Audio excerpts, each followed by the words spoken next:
We're gonna say wrong shit. We don't care a bit. We're binary as fuck. We're trying to get it right. We don't wanna fight. We're binary as fuck. No need to call time out. And no need to shout. We're binary as fuck. He, she, guy, gal, dude, chick, pal. We're just binary as fuck. One. Thanks for listening to another episode of B.A.F. Email us at bafmmj@gmail.com if you want to drop a line. And check us out on YouTube at BAF Podcast. Just type in BAF Podcast. See what happens. We're up there. You can see our dumb mugs. Like and subscribe once you get there. That'd be cool. If we can make some money, that'd be great. Thank you. You probably won't. I wouldn't do it.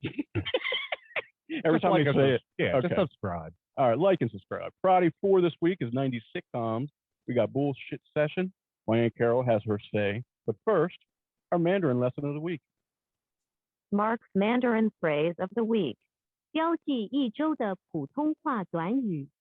Mel has mentioned several times that we had better learn Mandarin, so I give a simplified Chinese phrase every week to maybe help you along when Ren Dawn comes to fruition.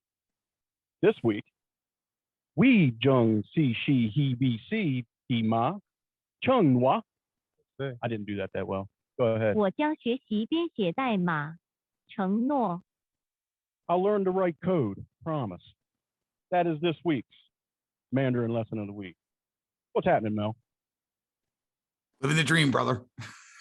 I love the, yes, if you're listening to this, his face mask this week is Hulk Hogan. And it is fantastic. His mouth moves. He's fine. That smile is fucking funny, man. That is funny. Yeah. Yeah. Especially because it's kind of creepy. And if you smile, if I said something really horrible, it would look so fucking funny for that face to be smiling.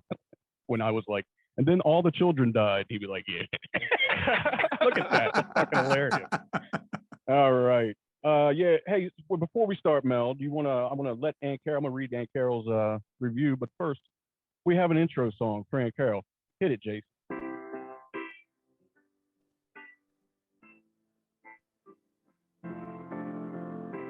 I worked on this yesterday, and this is what I came up with. Here we go. At the top of every episode, we get a review of the show we did last week. Speaking words of wisdom, Mark's AC. AC stands for Aunt Carol. She sends my gifts of money, love AC. So here's a review from Aunt Carol, signed AC. Signed AC. Signed AC. Perfect. Thank you, Jason. Got it. There you go, Aunt Carol. Thanks to Cherish's pressure, you got yourself a song. And it's a Beatles parody, and it was fun to write, and I hope it was as stupid as it felt. Sing it. That's great. Any thoughts, Mel, on my song parody? We got to get you some auto-tune, man. Good, man. I don't need it that bad. I like the flaws in my voice. Anyway, all right, here we go. Here's the most important fact. What's that? 2 theme songs now.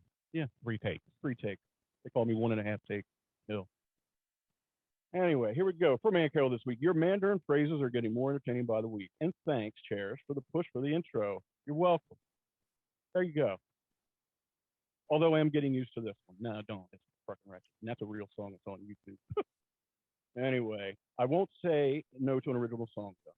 To a Mark song. Oh, your phone rang. Yeah. Shit. There we go. We got it. You're not perfect. Not everybody's perfect. Good to know. Jason, another good HBO show, is Dick Cavett interviewing Mel Brooks. Effing hysterical. And the McCarthy era was shameful. I don't know how you feel about Woody Allen, but his movie The Front was excellent and horrifying about what happened to entertainers. How does Mel, off the top of his head, know the yellow skin theory was Nostradamus? He just knows freaking everything. Quite amazing. Way past time for weed to be legal everywhere, and along with Shea Curry, now the swim caps for the black swimmers' natural hair is being banned. Really? Getting to the point of not watching any Olympics except surfing, just because. That's like the whitest thing you can watch. Surfing. No, it's not a bag on you, Aunt Girl. It just made me laugh. All right. Just because.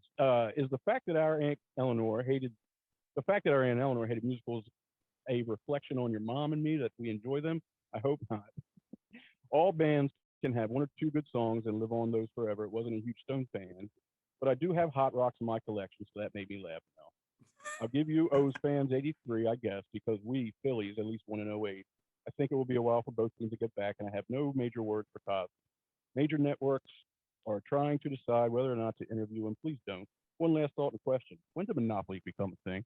Well, Monopoly was brought up as Mel's ruthlessness at it, and we got a group full of Monopoly players. So we're going to have a game July 24th. We're going to live stream that bastard. We're going to try to. All right, we got to get working on that too, by the way. We'll get Type on it. C. Thank you, Aunt Carol. And you got your theme song. It was fun to write. Thanks, Carol. Yeah, I'll Mark, think of thank another you. one. I'll do strong stream, weak streams one day. You watch. Do it. Okay. That'll be for next week. Oh, There's So- a challenge. there's a challenge. And weight loss. Oh, I did weigh in Mel this week. Yeah, I've how'd been you getting do? Fat again. Yeah, well, I'm officially fat again, and I was trying to. My pants were the same. I was telling them the same pants I could keep buttoned up, zip, buttoned, or belted. I could just pull off. I gotta like try to fucking button them now. I was like, okay. So I got on the scale for the first time in a while. The whole journey started at 320. I got to 215, and now slowly I'm back to 280. That's how it works, folks. So I got to get to 190. So I got to lose another 90 pounds, and here we go. I started already this week, so I probably would have been about 290 if I had. So A lot of sweat this week, so that's probably yeah, helped you out. maybe. But I'm in it mentally. I saw the number. I was like, all right, I'm in. Anyway, how about you, Mel? So a while back, I lost like 170 pounds. Then I put it back on again. So I scaled out at Really? yeah, a few months back, I decided to start going through this whole thing too, and topped out at 345. And so I'm down to 290 right now. Oh, we're almost the same then. Yeah. That's perfect. All right, fine. What's the? Are there going to be stakes in this, or is it just going to be? Yeah, you get to live. Is that it? What it is? There's your steak. Steak? Oh, that's funny. Yeah, Cello just said stakes. Okay, I'm in. No, I don't know. Well, I mean, keep it fun, but Yeah, but at the same time, I mean, if it keeps you motivated, but you don't have that doesn't motivate you. you know what? I got one, but I don't want to say it for myself. There's nothing for Mel. It would just be me. Mel, if he wins, it's just he gets to say, "Yeah, I told you I told you I'm great at everything. Fuck off," and I'll be like, "Yeah." But if I win, there's no. I wouldn't have to do what it would be. You know what I mean? And I know what it would be. I should never brought it up. Mel, no, I don't want to because I don't want to have Oh, to do come on, it. you have that. You You got to promised do us that. You gotta can't do go it now. half in. I'll do 5 minutes at a open mic. Okay. I'll have to do it. What's your time? What kind of time frame we giving you here? 190. No, it's just race to 190 between us both. Race to 190. What's your height there, Mel? 6'1". Okay, I'm 6 foot, so it's about the same. It's the same requirement. You're probably 195 if you were supposed. You know what I mean? It's all in the same 190s area. So we're Yeah, good. theoretically, I should get. I was down to like 230. And yeah, because I What lost a happened? shitload of weight. It's like you just celebrate. You're like, I want to eat a fucking pizza, and you do, and you feel like shit, but then you get used to it again, slowly but surely, and then you're just in it. It sucks, So- man. Fuck being a so- fat We kid, could but do this it's in fun. stages. The first one to 210, the first one to 190. However, we can. How about if I win, you hire me a prostitute, high price prostitute, black one. Anyway. who? Were you looking at me or were Yeah. you asking Mel? Well, both of you. You guys make I'll money. chip in on that for Alright. you. Yeah. Atlantic City Hotel. All right. I got you. No, I'm gonna have that's what to- the weigh-in. We do the final weigh-in in Atlantic City. To the right of me is an open mic. Like a boxing match. 35 is my black hooker that I get to spend the night with. And when we get done on that scale, the scale decides which way I We go. take one of them away, And the celebration is walking towards the black hooker. or us leading her off stage. Yeah. Or leading her out of the room, and you're just stuck with a mic. I like that idea. That's Oh not my bad. God. Well, I know what happened to me. I hurt Contact me. myself. And so Oh. that's what fucked me Oh, that up. was, yeah. My shit was my ankle because I was walking all the time. I was staying around 230, 240, and I was okay with that. And and then the ankle fucked up where I had to You mount saw the gout. the tick fucking. I had a tick virus. You have Rocky Mountain tick virus antibodies, and I got the penicillin, and it went away. So I got that straight, and I was like, fuck, and I still didn't do anything. I just kept eating. So now I'm back in that mode. But I hate summer so much, man. I'm sorry, the summer. Summer could be people's names, and I just don't want to say. But I hate the summer, man. It's just not a. I'm a true fat kid when it comes to the season. Give me fall and winter all the goddamn day. Wear your jacket, look cool. You know what I mean? Hide your titty. Well, you got 10 pounds on him right now, so. Thing is, I probably was with him before I decided to go balls out this week, just to see if I could, and it was easy. I'm good. It's easy every time you do it. Once you get into it. It's a head thing. You got to want to do it when you do it, and I want to do it right now, so I'm doing it. When you can't do it, you don't want to do it. Just like smoking. When you can't quit, Right. you don't want to. Yeah. It's such a weird fucking thing. Anyway, Well, we'll check in next week and see where you're at. Both of you. ready for some bullshit? Hit me some bullshit. All right. You know, don't worry about it. Yeah. I forgot we had that new one. Good. This week's bullshit. I got the NBA is kind of interesting. I think the Suns are going to win it. Kind of like, man. Ohtani's fun.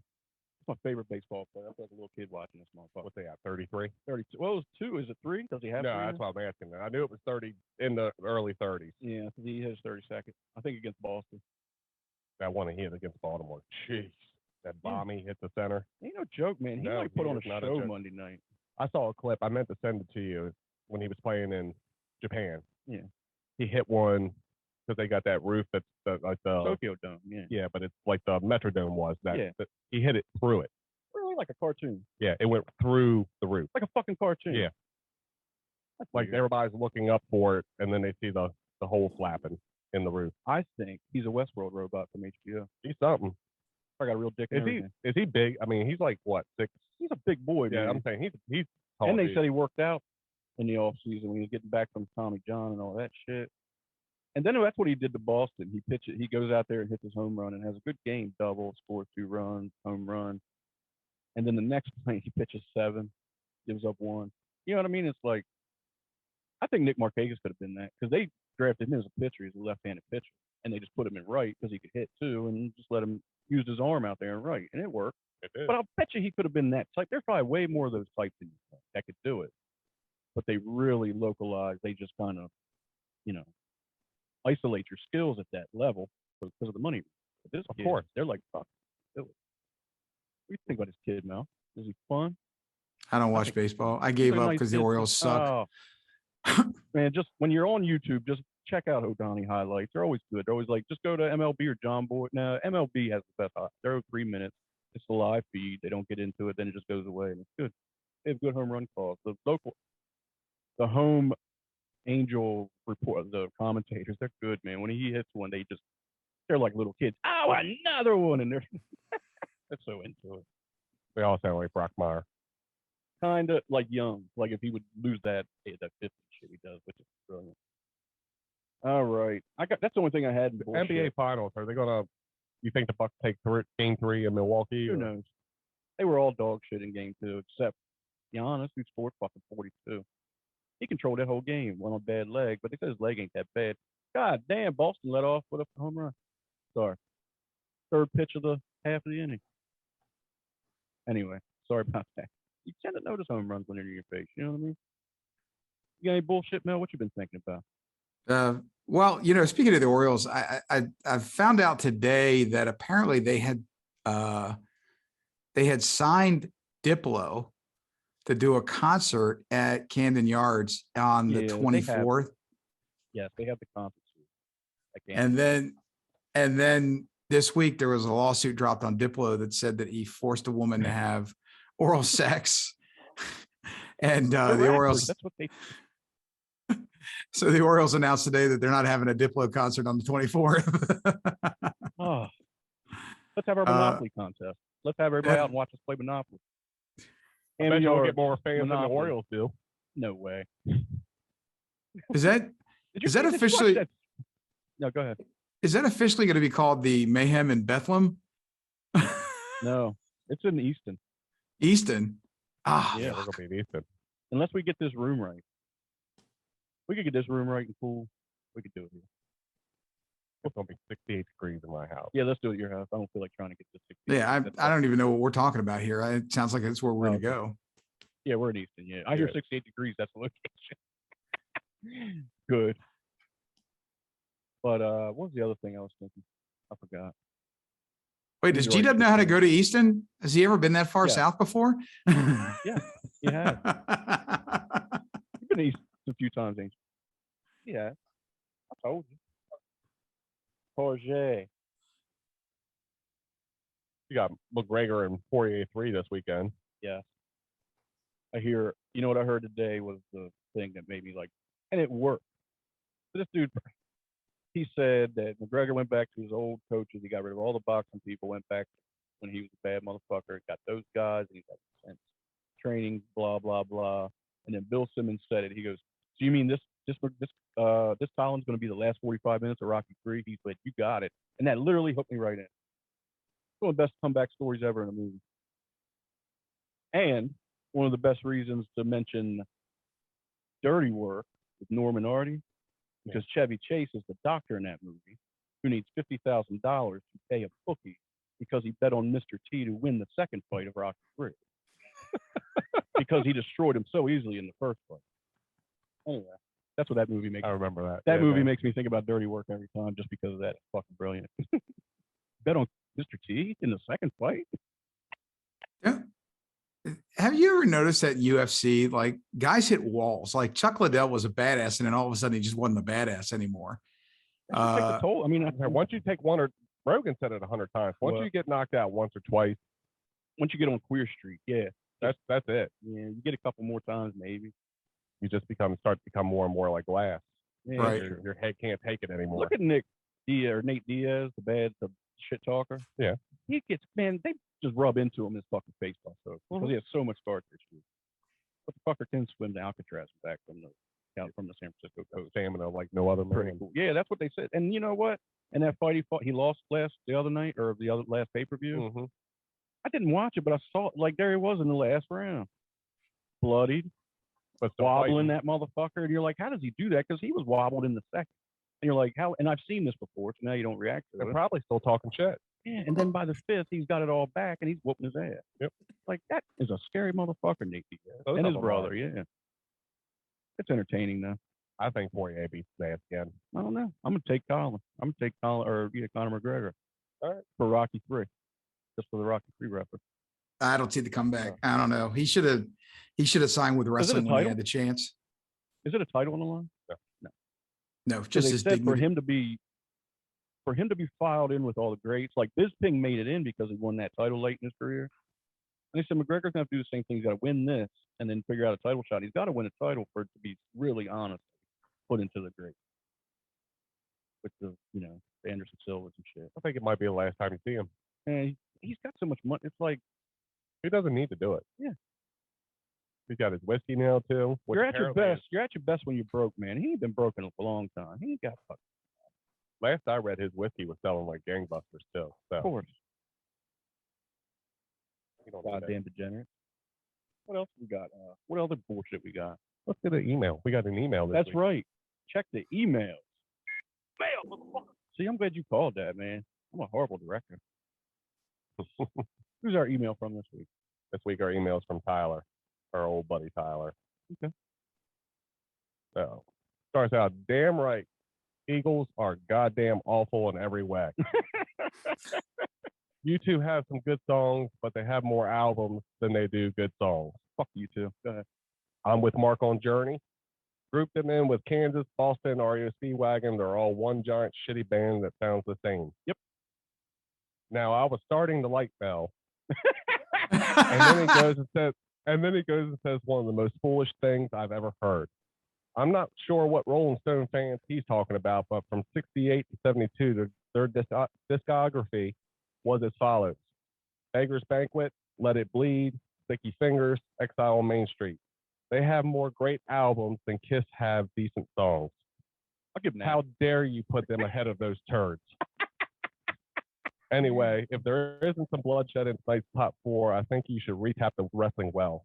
top 4 overrated wrestlers, maybe. Thanks again for the entertainment, Clay. Thanks, man.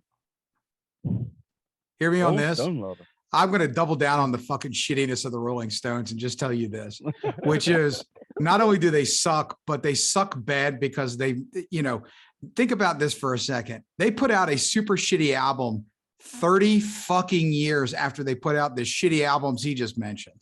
And, that durability is that you can live long enough for all of your fucking fans to be too old to understand how bad your fucking music is. And that's where the Rolling Stones are. Jesus Christ, those guys are fucking in their 70s and they're still out there doing concerts and shit. I don't know how fucking Keith Richards is still alive. Nobody fucking knows how he's still alive. He made a deal with the devil and apparently convinced some fucking foolish motherfuckers to buy their albums because there's one that just named all 4. He doesn't like you anymore, Mel. It's done. He was trying. God damn. Tyler, I'd give you the email address, but you already know it. So hit it up again. Do it. Hey, if we can't get any heat, I'm sure Tyler and Mel can mix it up. You know what I mean? I Thanks for could that, take Tyler. a Thank you, Tyler. shit. I could take a shit on a mewling cow and have better fucking sounds than the goddamn shit he's talking about. God Sympathy for the damn, devil. damn. Oh my God. Yay. Sympathy do for the like- devil. What a great song. that. Ooh. He's Makes like, the entire fucking "Please to album meet great, you." right? Oh, come on, man. That's rough. That's going for it. That's what you asked for. He's going to attack. You know it. Yeah. What was that? That's all I got for bullshit. Anybody got what you got? You get to the Anything strong else? stream, you'll understand why Heel is back. Oh, Christ. Oh, hell. All right. Yeah, I You want to do, bitch. I want to bitch one more time hold about on. the fact that the Oh, fucking God. Tampa Bay Lightning won the Stanley Cup for the Yeah. second fucking time in a row. What in the hell? Montreal should hang their heads in shame. It's a dog shit series. There's a bunch of. I think I said last week that it was going to be a dog shit series. You think there's any Canadians on the Tampa Bay team that wanted to lose for Canada to win? No, but I think Tampa Bay purposely don't game 4 so that they could win it at home, Right. Of course they did. or they just swept their asses. easily. And It was that easy. It was that easy. Yeah. Why? Did you know? They play that fucking I'll good. tell you what, Tampa Bay treaded all season long to get into the playoffs, and then they did what Tampa Bay does, which is play perfect hockey. They sandbagged through the season, Absolutely. but they were number 1. No, they weren't. They weren't. No. Smart. Matter of fact, when they got into the playoffs, they were talking about Florida was going to take them out in the first round, and they took Florida out in 5. I don't think a series went past 5, did it, with Tampa? Wow. How about that? And you So know, there's are they picked to win? I think they'll win again next year if they keep Really? the same core players. Yeah, they'll probably And run you- right through it again next year. and you know there's no hotter rivalry than Florida hockey teams. So Oh, by the way, I looked at your Facebook feed. I've never done it before, but I didn't see this. Did you see Dougie Fresh on his thing? The cameo? I did. That's yeah. good shit. Yeah, it was. This fully rocks, man. And that whole bit before it was good. That was just well produced. Beautiful. Wonderful. So song that- you got there. that Doing was sketches and shit. That was awesome. so when we did the fantasy cameo draft, my wife listened carefully, took notes, and decided that for our anniversary, which we just celebrated number 28. Yes. I have no Congrats. idea why she put up with me, but she does. And I actually wore a suit to your wedding. Not even lying. Go ahead. oh man, those were the goddamn. I've That never was a done that long time before. ago. Yeah, it was 28 fucking years ago. Go ahead. Oh shit, it's hard to believe. 3 fucking kids later, man. Anyway, so she got Dougie Fresh. My daughter, who's studying communications in school, does video editing and shit. So they scripted a little skit and bit to do before they surprised me with the Dougie Fresh. That was good. I didn't see video, it coming, man. That was awesome. which was it was a great video. Really enjoyed it, and it was a great gift. And it was funny. Like I was actually giggling at the lines and the writing, and then Dougie Fresh pops up, and I was like, "Damn, checkmate!" That was awesome. There was even an All end right, credit cool. scene after the credits rolled. Oh, I know. Good shit. Those two do the relationship well.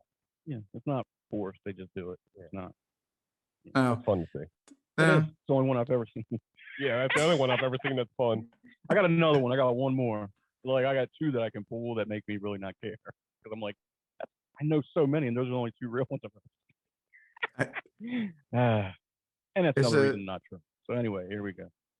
There's a combination of having an incredibly patient wife, even though I'm an incredibly shitty person, but you know, I do the best I can. She brings the best out of me, so I appreciate it. Good. It's nice to see. It's nice to hear, actually. What do you got? You want to do a strong streams, weak streams? Yeah, we got to do news to Mark first. News to Mark. We haven't done news to Mark. I thought there was a hole somewhere. I didn't write it down. News to Mark with Mel and Jason. We'll do it live. Fuck it. Do it live. Fucking thing sucks. All right, I've honestly, literally had to turn it off. I listened to Rogan talk to Adam Curry the other day. That was enough. But go ahead. Other than him suing the social media platforms, I'm pretty much out of the loop. What do you got, Mel? What can you tell us? So the utter insanity is Donald Trump has done what literally 100 people before him has done. And that is he sued one or more social media companies claiming that their banning of him is an infringement on his First Amendment rights. He's used a novel argument that the social media companies serve as a, number one, that not being able to communicate on them is somehow a censorship of his ability to speak. Now, I ran the numbers just to be sure I wasn't crazy about this, but number one, let's start with this. On did you know 71% of Americans have a Facebook account, adults? But 23% of Americans have Twitter. 23% of Americans 12 years and older have Twitter. So to not be on that platform, the argument that by being denied access to that platform, you're being denied speech and that his First Amendment rights are being violated. Now, they have to make a nexus point to the argument that none of these social media companies as privately owned media companies have any right to the First Amendment. And so you can't do that because, I mean, basically that means that, you know, my First Amendment it lasts only as far as my ability not to infringe on yours. So if I'm a private owner of property, and in this case, we're talking about a social media, you know, company, that if you are denied access or banned from it, or something you say is taken off of there, I am exercising my First Amendment right as a private company because I don't want to be associated with that. Now, remember, freedom of speech is not the only right guaranteed in the First Amendment. It's freedom of association. And that means you can choose who to associate with, meaning that you don't have to associate with bullshit like that because, well, you don't have to. And that's what America's all about. And is that where it comes back to what you said several episodes ago? Like maybe it's freedom of speech, but not freedom of consequence. And the consequence was you lost, you know, they took your platform. The government didn't do it. The government didn't order these people to do it. They just did it on their own. And that's a consequence of you sounding like a jackal every time you Is that a right? So the point is that the greatest weapon to the First Amendment is the First Amendment. And that is, if I don't like what you're saying, I can take my own actions accordingly. Now, it's not an act of violence, but I can either say that I think what you're saying is bullshit to your face, or if if I own a store and you walk in and you start, screaming obscenities, I have every right to remove you. You're not being deprived your right to speak. You're being deprived your right to create a nuisance in my private property. And the same is true if we're talking about a social media platform. And all these people that are complaining about it forget the very first words of the First Amendment: the Congress shall not. So this is where Trump is trying to make the stretch argument, and that is, he's arguing that Facebook, Twitter, and YouTube are all acting as de facto state agents. That is, even though they're not technically a member of the federal government, that he argued, for instance, that the Democrats' threat to regulate Facebook is the reason why they removed him from the platform, that they took action against him. Now, and that fear of government regulation is the same as the government intimidating you into it. Now, he ignores a couple of different things. Number one is that Democrats alone have not threatened to regulate big tech. If anything, Republicans have been at least as vocal, if not more vocal, about regulating the platform as Democrats have been. The second thing he ignores is that as president of the United States, he is the only individual in government who's ever taken an action against a social media company, and that's TikTok. Now, he used the international or national security argument to regulate TikTok, arguing that it was, in essence, a vehicle of the Chinese government or Chinese intelligence. And while I may agree with him on that, his action and his remedy were to basically force the company to be sold to an American company, which didn't work out. But you can't make this argument. Now, Facebook has invited regulation. Let's just be clear about that. They actually have not stood up and said, don't do this.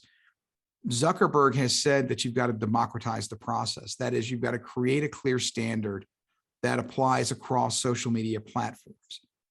And that way we all know we're all reading off the same song sheet. I think there's a danger in that.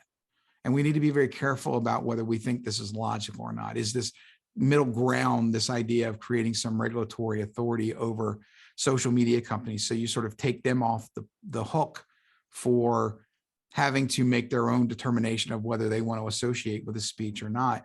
And I think there's a danger there, because this happened with post 9/11 when we passed the Patriot Act. One of the things that happened is the government gave itself increased authority to access phone records without your knowledge. And as onerous as it may seem to have, a private company collect your personal information and use it as they see fit, you can protect against that sort of abuse. What you cannot ever protect from is the government being able to access your information through some back door. I mean, think about this. I mean, the fact that you can take your phone and do something with it, and the government can, with a warrant, now start collecting data off your phone, including and not limited to getting passwords and access to your email and things like that on your phone at the same time. Whatever Apple has access to, they can cooperate with law enforcement and do that. So for all of those big government freaks out there who are convinced that a fucking needle is going to, somehow tag them to the government in a way that they're not already being tagged, allow me once again to puncture this little fucking fantasy world you live in and tell you that until you throw away your fucking phone, you are being tracked and monitored every goddamn day, and your computer and your email and your social media accounts. Now, here's what we know about Donald Trump. He is litigious by nature. He is a fucking bully. And he's used courtrooms just as easily as he's done everything else. Now, here's the other thing we know about Donald Trump. He has no follow through. And that is, he's a man who lives in a world of instant gratification. If you don't give it to him right now, you are the villain, he's the hero, boo-hoo, boo-hoo. But he does not have the patience really to follow through on this. The government doesn't have to do anything. The social media companies don't have to do anything. They fight this kind of shit every single fucking day of the week. His lawsuit's no more novel than any other lawsuit out there. And so what's going to happen? Go ahead. I was going to say, here's what it breaks down to, Mel, is 5 minutes after he made the announcement of the lawsuit, the emails went out for fundraising. I've been hit up for fundraising multiple times.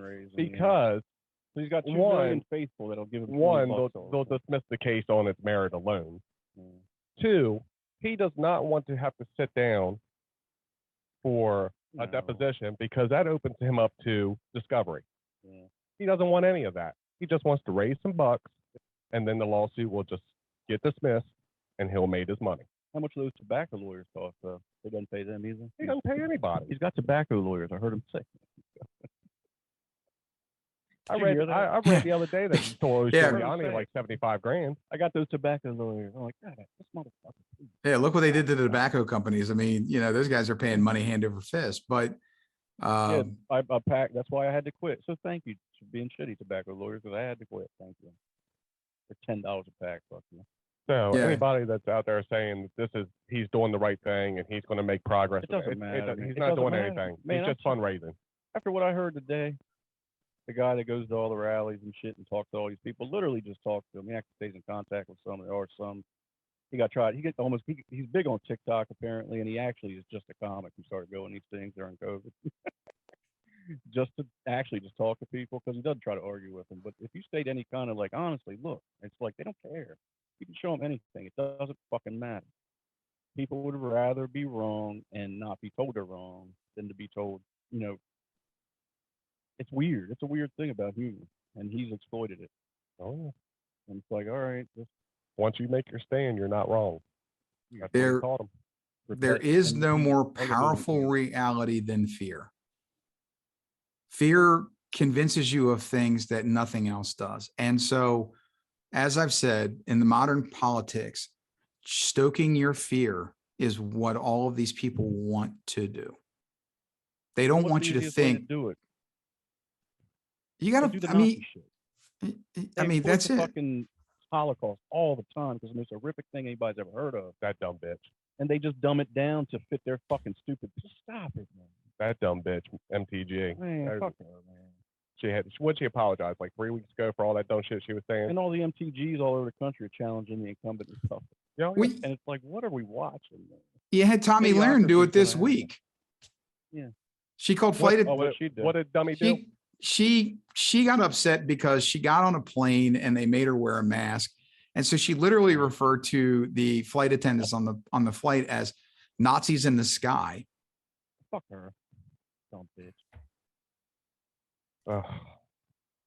All right. And that let's and talk- this is you know, if you want to have fun, if you want to ever look into something, look into what's called Godwin's law.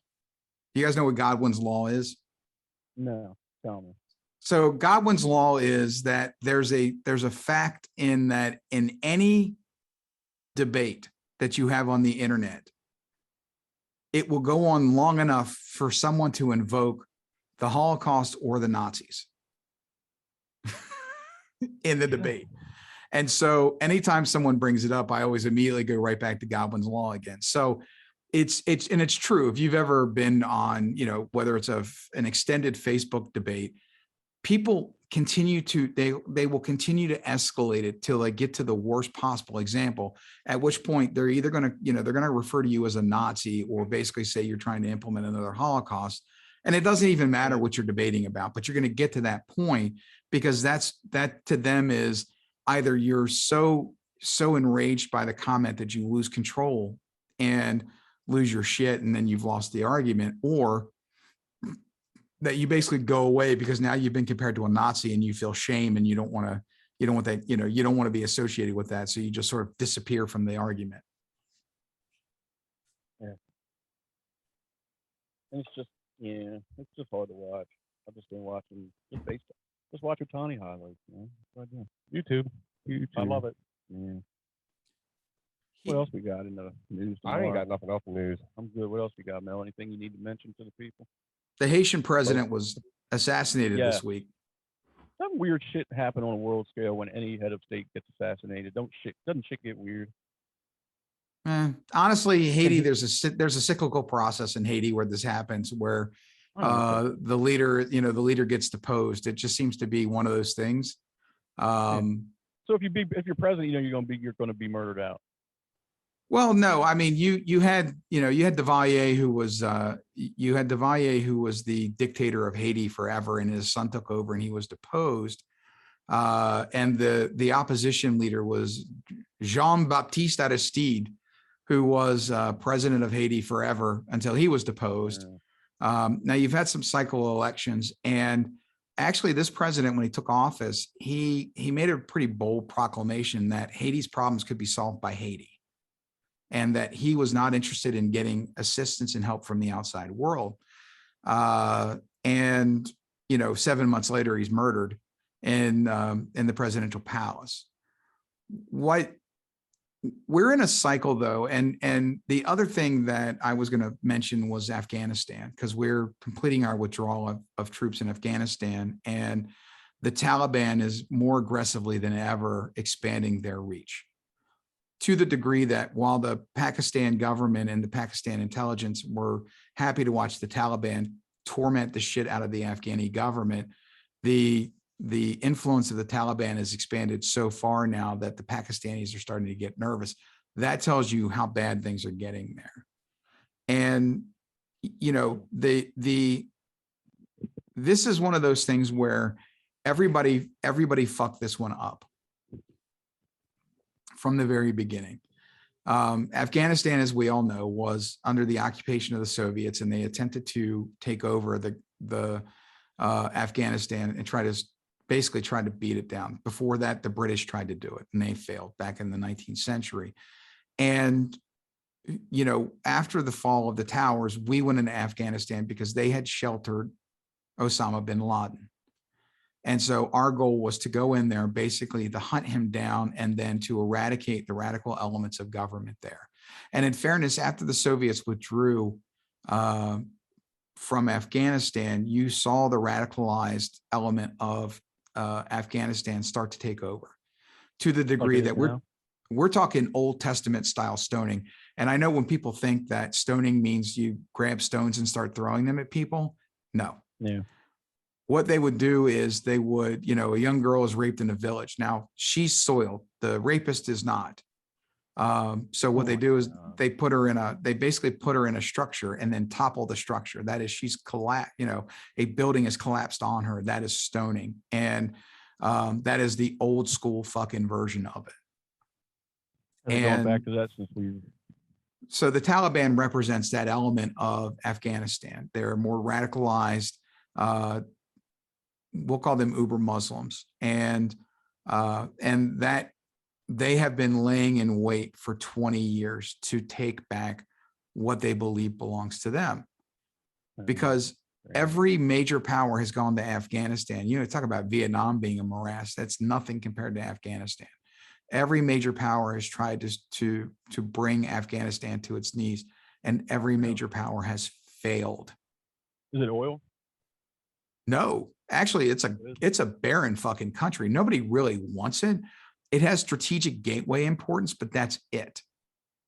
And I mean, passion for it? Well, the people who live there want to control their own destiny. They just don't happen to believe it.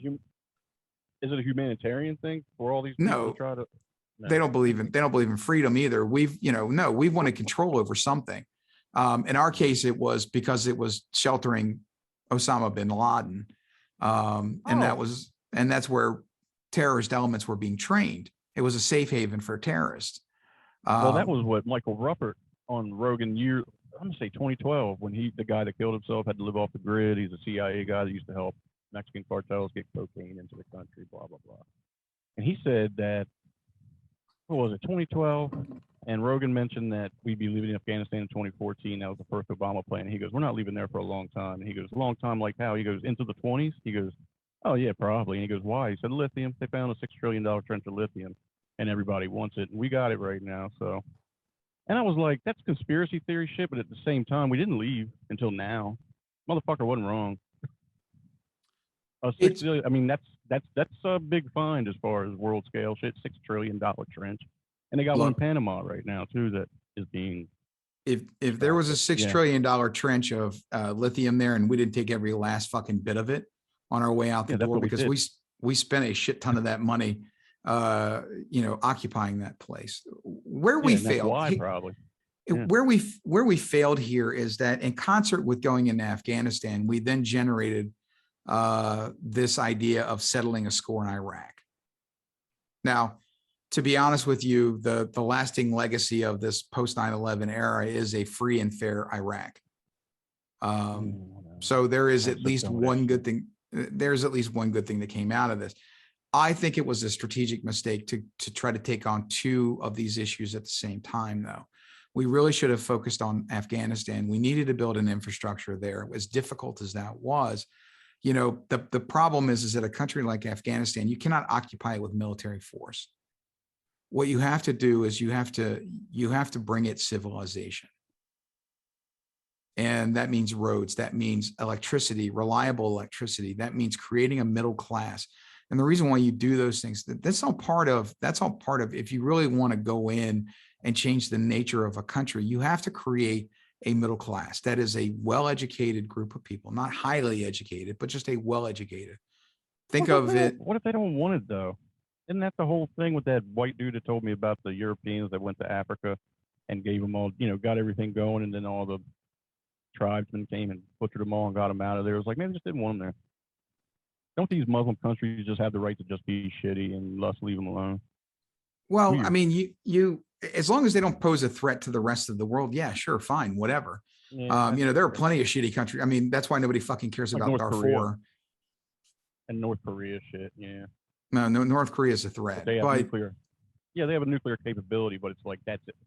That's kind of what you do. You don't worry about the people at this point. Like fuck it, but they can't leave. I get it. It's humanitarian all the way around, but it's like what can you really do? Honestly, weird. Well, we're supposed to be out of Afghanistan, what, August 31st? 2014.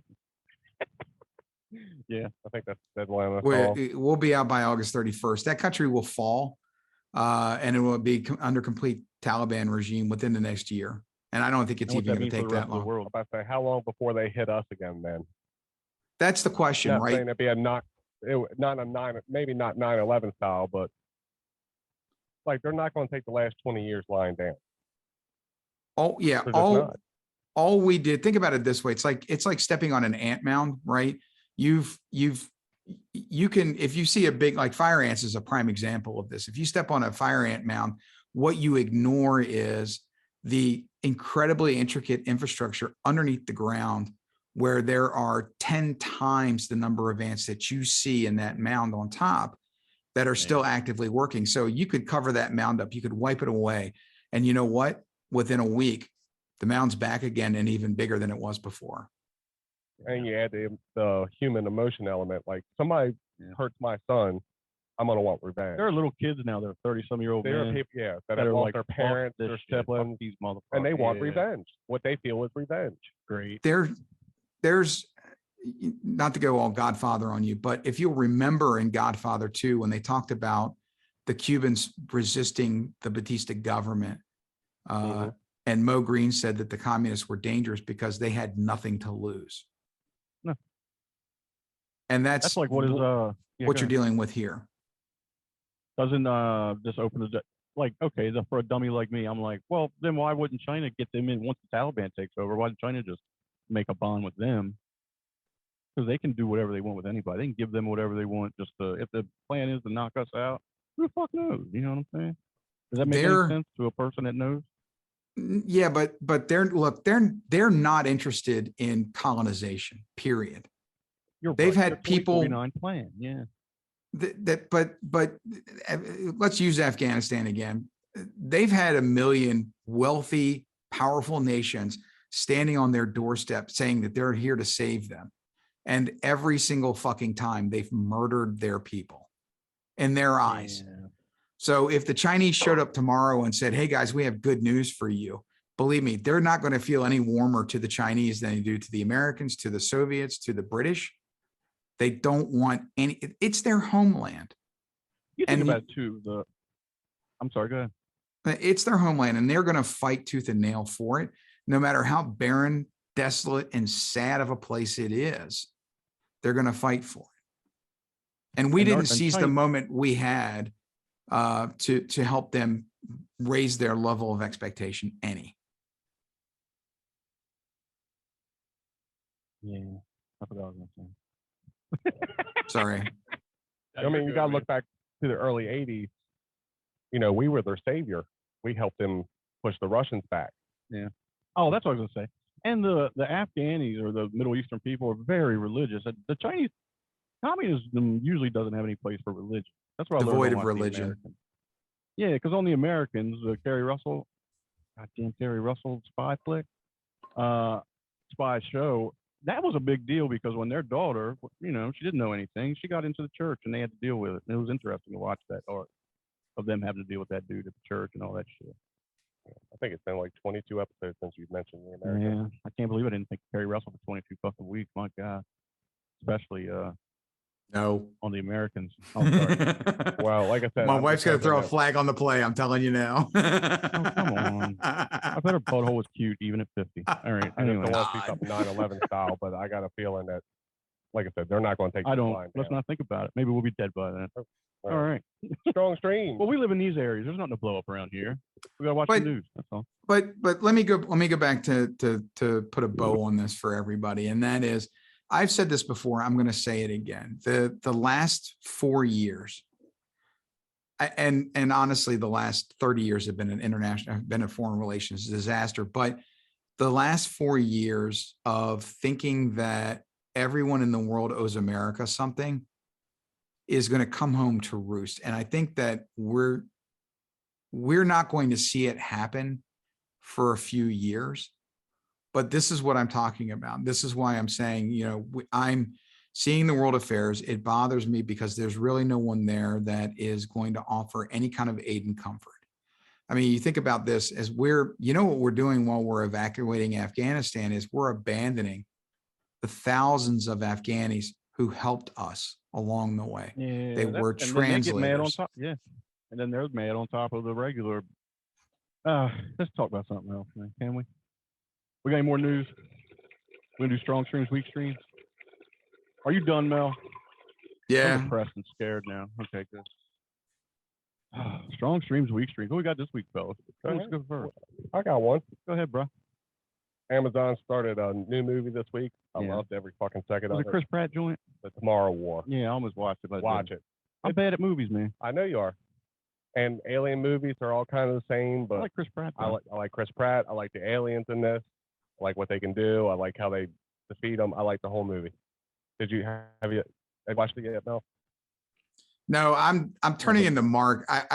It for some reason watching a 2-hour movie feels like work to me, but I'll watch 2 hours of like a stream series for, you know, like nothing. That's not better. It's a fast watch, though. It's one of those movies that kind of just passed right by. I miss watching movies, but whenever I gear up to watch one, I'm like, nah. Weird. I don't like it, believe me. Well, for the audience, premise is 30 years in the future, there's aliens that have invaded the world and are feeding the humans, and they don't just kill them, they eat them. There was a point made on something a while back. They said the movies that showed futuristic shit for like the 80s and 70s and 90s, it was all fun. But now our future movies are literally the end. It's always an end story, an end tribes. And, it's not there's. You see any fun future movies anymore? No. Well, this is fun. Well, guess what? The fun ones, yeah, this is what they used to talk about, the fun shit. Now we're talking about the shit that's coming later. I'm telling you, the Simpsons know everything, and so do those fucks. Well, I don't know if I agree with. I don't know if I agree with. There's a change in what future movies are all about. I mean, you go back to like Death Race 2000. Think about that. That movie was set 20. Terminator. That movie was set 20 years from today. All the way through right now.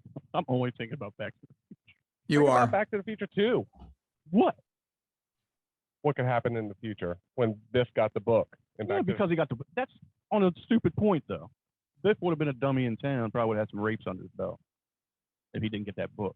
Can I get back to my story? Yeah, go ahead. Thanks. They figured out in the future how to send people back and recruit. They've instituted a draft in present times.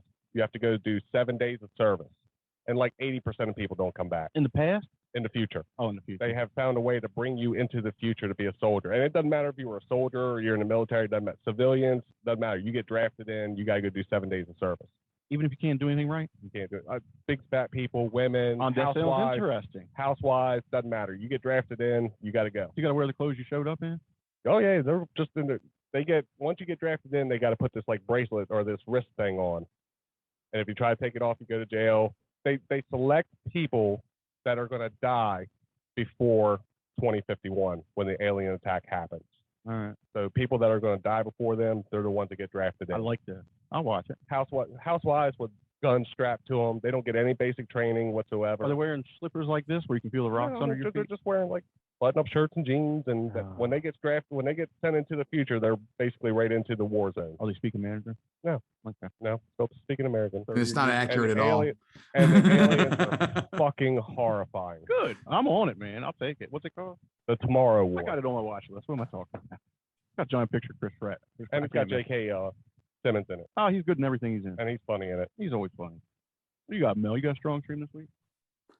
Yeah, so I have a continuation of my strong stream from last week. I finished watching Mr. D, which is the Jerry D joint. Yes. All 8 seasons, and I got to tell you, it's gold all the way to the end. You know, it's quirky. It's got that cringe humor to it. The cringe humor is phenomenal. If you don't like cringe humor, don't watch it. The writing you got to watch it to appreciate it though. It's not like, the writing towards the end gets funny because they start doing parody type shows where, they have one that's sort of a parody of The Breakfast Club and one that's a parody of Breaking Bad. Cool. All right. I'm digging And it's outrageous though. I mean, it's the shit that happens on this show is so outrageous. And yet these people, there are zero consequences and zero growth. So for me, I love that just because it's like they don't become parodies of themselves. A lot of shows that last too long, remember like Married with Children, Kelly was not bright in the beginning, but she was like street smart. No. But by the end, she couldn't walk out of the door without banging into it because she was too stupid to turn the doorknob. Joey on Friends. Exactly. He was just kind of a dumb Italian kid in the first season, and then he literally became Chris Pratt on Parks and Rec. He's physically challenged at that point. Like he's mentally disabled by the last season of that. You're like, seriously, dude, you're even working in DC now and you're still dumb as shit. It's that thing, yeah. Right. So with this, they don't ever, that doesn't happen. So they've guarded against that very well because there's no growth. There's no, but it's, and they switch out the characters a little bit. So you have some new faces that show up that change the dynamics of the show. And I don't know. I just enjoyed it. Here's my take. I don't hate it by any stretch. I'm still enjoying it. But I cannot get away from that is Michael Scott as a school teacher, and he does a good job at it. And I don't even hate it, but I will say this: I hate him. Like I like the show. I like the fact that he has that fucking cringe humor that I like, but at the same time, he is a way more rotten person than Michael Scott. That's what kind of is like, how much further can he take it? And he does it, but it's like, man, I hate this motherfucker. But I do enjoy the product, I guess they're making. I do, and the women are sexy. I gotta say, well, at least Lisa Mason. Yeah. Wait, you're in season 5. Yeah, I just started 5. He had to teach one episode. See, I thought him being in the inner city school would be a good change, but it only lasted an episode. He said, "Hey, girls," and they were like, what are you doing?" And their boyfriend wanted to beat him up, and I was like, "This is fucking hilarious." It was pretty funny. That was fun. I was like, I could watch this for a season, but he went right back to and that was cool because he had the substitute. Anyway, I agree. I do like it, but I do like wish doom on him by the end of every episode. I don't want him to make out in any situation. But it's funny to me. I do enjoy it. You'll be satisfied by the ending of it then. Okay, good. Well, my strong stream this week. Hold on, I got one more. Oh, go ahead. Go ahead. All right. This is a must watch. All right, I trust it. All right. Did you know that 25 years ago this week, WCW ran Bash at the Beach 1996? Okay. Now, the main event match, it's worth watching the entire thing. It's on Peacock because WWE is on Peacock now, so you can watch it. So it's 96 Bash at the Beach. Bash at the Beach. The main event was Sting, Randy Savage, and Lex Luger taking on Scott Hall, Kevin Nash, and the mysterious third man. Who was that? Who was the third man? I don't know. Brother. Hulk Hogan. Was it really? Was that when he showed up? He showed that up. was. Everybody thought he was running in to save Savage. Savage, The NWO. and then he dropped the leg on him. He had been a fucking baby face for 20 fucking years. He was the third member of the NWO. Yeah. And he was I bet that is good. What's really impressive, and honestly, if you look at the show in the rearview mirror, you realize it really was a historical moment. I mean, Hogan turning bad was for that business? It was huge for the business because wrestling really got a renaissance out of it. It's still only the second most iconic moment Hulk Hogan's ever been through because we know the original was WrestleMania 3. Not the Iron Sheik camel clutch. Not that. Okay, go ahead. 5 minutes and like 34 seconds. He beat him at Madison Square Garden, January 24th, 1984. He got out of the camel clutch. Reversed the camel clutch, dropped the leg. He hawked out because that was the start of the hawking out. But and I was 9, so I was all in it. And What? G-Dub was like, "You're stupid. He's a fag." I was like, "No way." What's interesting about this batch at the beach is that one, they're not really sure Hogan's going to take the turn. So there was actually a plan B in place in the event that Hogan backed out, because really? Up until like an hour into the show, Hogan was tentatively going to do it, but not sure. He kept going back and forth on it. And then finally he decided that he did it, but there was a plan B. And the plan B was that Sting was going to turn in the match.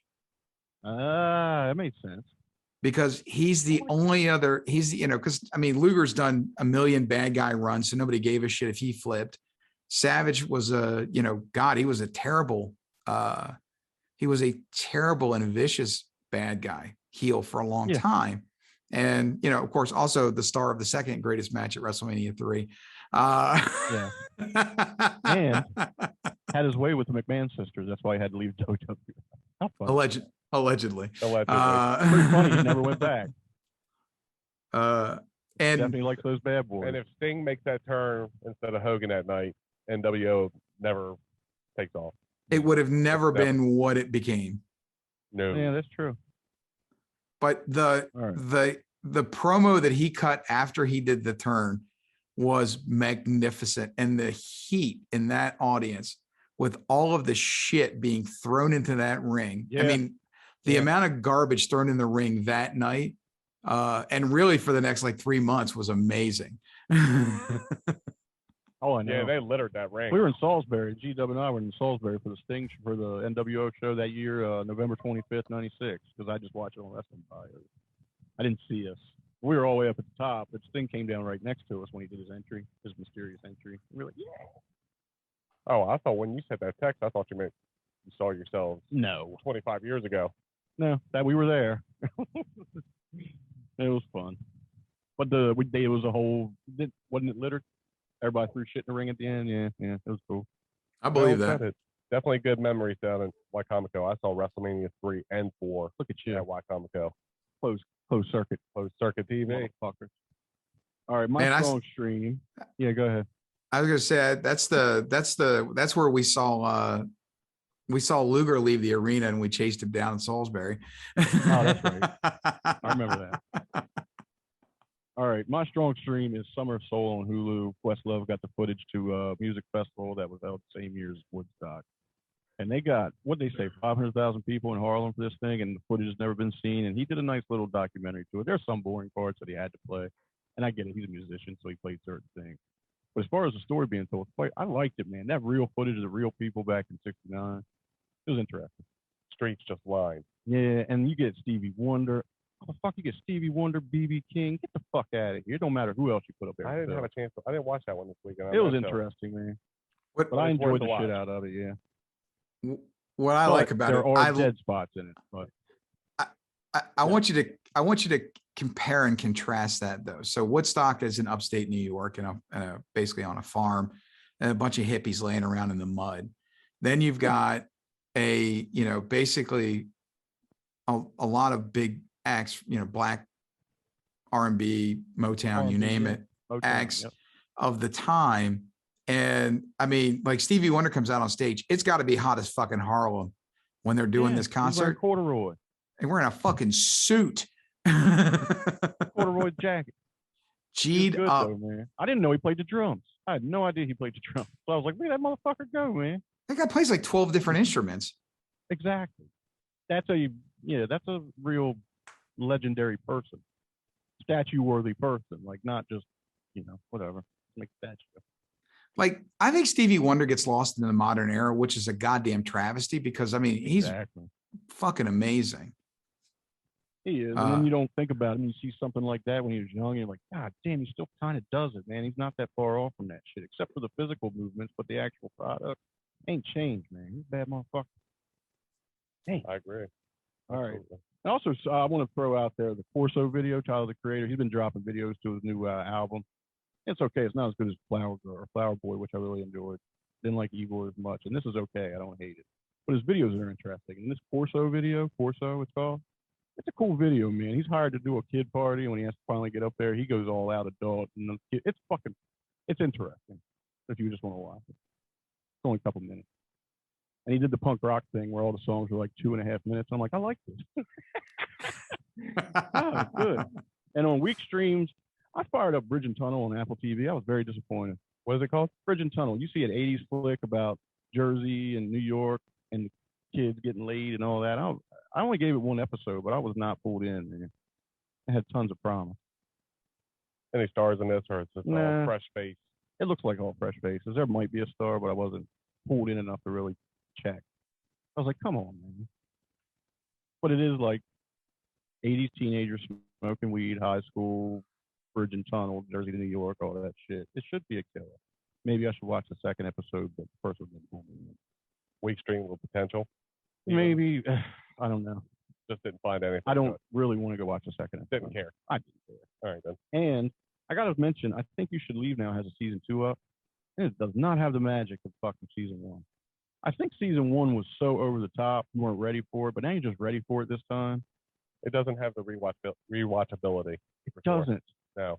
The first 3 episodes, I was kind of like, come on, man. Like the first time I watched that show, when you recommended it to me, yeah, it was fantastic. And then I tried to do a rewatch. Oh, I can rewatch. Oh, I rewatched the shit I out can't, of it. except for the diarrhea sketch. Except for Detroiters, his show on Comedy Central, Detroiters with the black dude.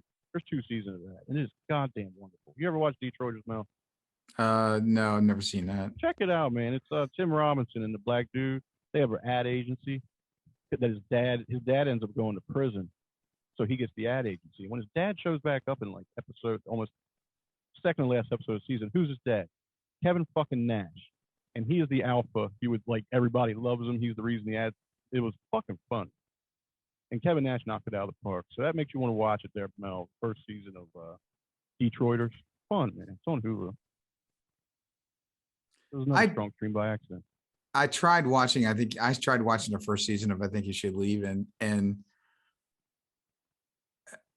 I didn't get it. Pageant. The baby pageant made me laugh so much, man. I can't tell you that fuck you, I was Jarvis. Fred Willard at the funeral. Yeah, that's the one that makes me laugh. Well, it's not that. You know what? It's not that avant-garde type fucking humor in Detroiters. It's straight ahead, just goofy shit. They're running an ad agency, and it's fucking funny, man. I promise. But it's not odd. Like I Think You Should Leave Now. He's an SNL writer. I didn't know that. Yeah. Yeah. He was in bits, but never really. It was funny because when he came on as he was a feature, and I think he's like the oldest feature they've ever had. Definitely. Anybody else? Although he's like one of those guys that looks like he's 50, even though he's not. Exactly. Yeah. So, any other week streams? Nope. Handmaid's Tale. Oh, there you go.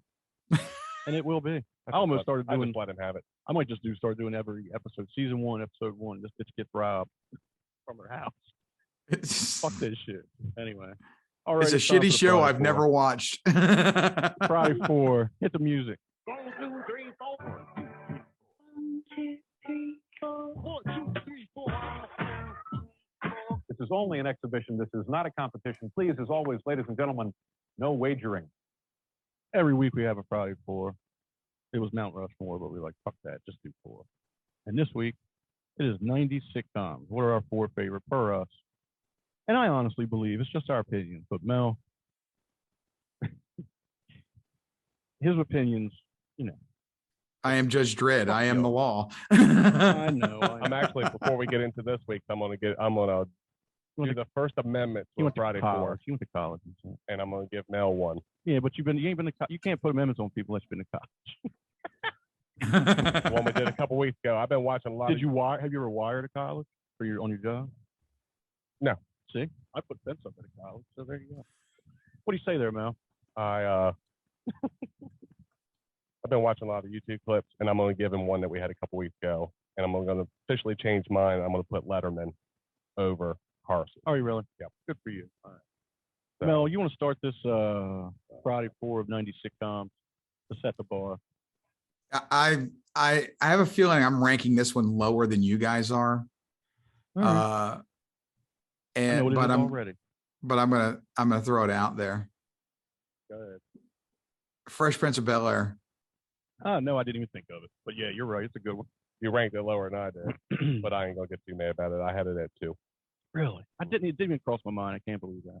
Because I did watch it. I enjoyed it. And that probably would have been my number 4, but instead I have another number 4. But I think Fresh Prince of Bel-Air hit my age group. Yeah. More than it hits your guys' age group. Yeah, I did know. So that's why it's higher on my list. I enjoyed the shit out of it.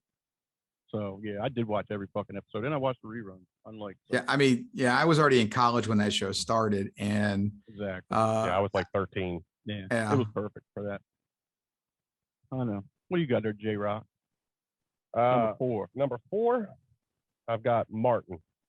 That's a good one. Too. ooh, Me and my sister and Hot Dot used to watch that shit when we were young. Was it Tuesday nights, Thursday nights, something like that? It changed so much. Tuesday nights at 9, I want to say. I think that's when it started, and then we watched that shit, and you had to keep an eye on the TV guide. You know 'cause what's it was funny? jumping around.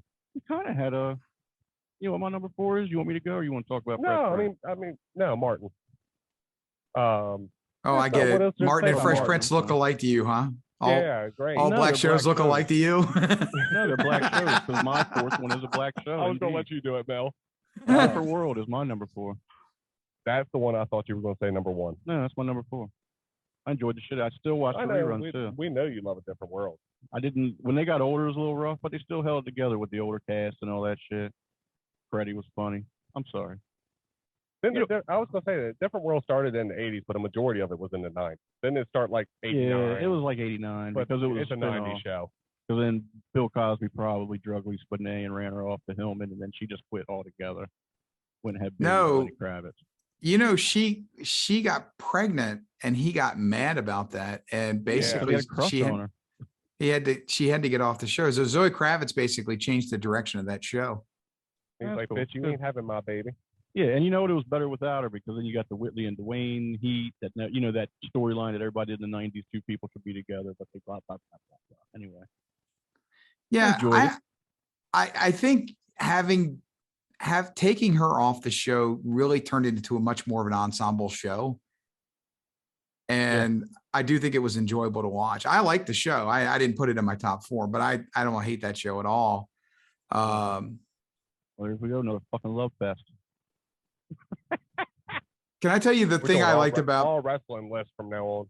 I really wrestled with putting Martin in my list because I did like that show. Fucking great. For no other reason, but in the first season, it got me hooked when what was it, Shanae, the neighbor? Yes. She was talking about having sex with a white guy, and she goes, "Oh, Shanae ain't down with the swirl," and he literally does the swirl thing. Yeah, he was so good at that shit, man. What is it with black comics? I saw this. They all play women at one point, and they're always in a movie or something. Richard Pryor. I don't know. There's a belief that it's supposed to take away their threatening masculinity. That white Really? producers and white writers do it on purpose. No shit. That is crazy, but it works. They're good at it. I don't give a fuck. Actually, that was a 2-for line from 30 Rock, and I went and looked, and I've looked into it since then. But yeah, I mean, it's not that he wised me up to it, but that's always been a theory, is that, going all the way back to like Flip Wilson doing Geraldine. Yeah, and Jamie Foxx did Wanda on In Living Color, and she was fucking funny. God, he did. The face was just funny. Forget about whatever fuck he said. Anyway, all right, number 3. Go ahead, Mel. Hit us with your number 3. News Radio. I forgot about News Radio too, but it would have been an honorable mention, even though it has my Lord Savior Joe Rogan on it when he was young and virile in that era. Falls into the category of gone too soon. Unfortunately, Phil Hartman was murdered in the middle of that show. But I mean, you look at the cast that's on there: Dave Foley from Kids in the Hall, Stephen Root, who's funny as fucking everything that he does, Joe Rogan, even Joe Rogan, who played himself on the show, basically. Pretty much. Exactly. Nick DiPaolo was on there, played his brother. Well, when he had Nick on, they actually talked about that episode when Nick DiPaolo was on a few years ago on his podcast. It was enjoyable. That's a show I like, and I got to hear them talk about shit. I was like, that's... But he did have Dave Foley on one too, because Dave Foley's such a sad sack now with the wife. Oh my God! Yeah, I heard. Oh my! Do you know about that, Mel? No. He divorced a lady, what, 10, 15 years ago, and he still pays her hundreds of thousands of dollars a year in alimony. Oh my And God. he literally has to, yeah, he's married again and even has another kid and everything, but he still has to pay this woman. And him and Rogan were on, they've been friends forever. And it's literally like, that's why he'll work. He said, I'll be working as hard as I can till I'm dead just because of it. And I'm like, man, Rogan, you got 100 million, you got so much money, just pay this motherfucker. Why don't you and him go see this woman and have a talk? Give her a check. What did he do to her? Nothing. It's like he signed like a Bobby Bonilla contract, but he was Mets instead of fucking Bobby Bonilla. Damn. You know what I mean? It's like, what the fuck? But yeah. Anyway, News Radio, good pick. I enjoyed the shit out of News Radio. How many seasons? It was only like 4, 5. Was it that many? It might have been 4. I know it was 4 at least, because I think it did get syndication money a little bit. Okay. But yeah, number 3. Who's your number? Who's number 3? Oh, you do your number 3. Yeah. Go ahead. Number 3 is Wings.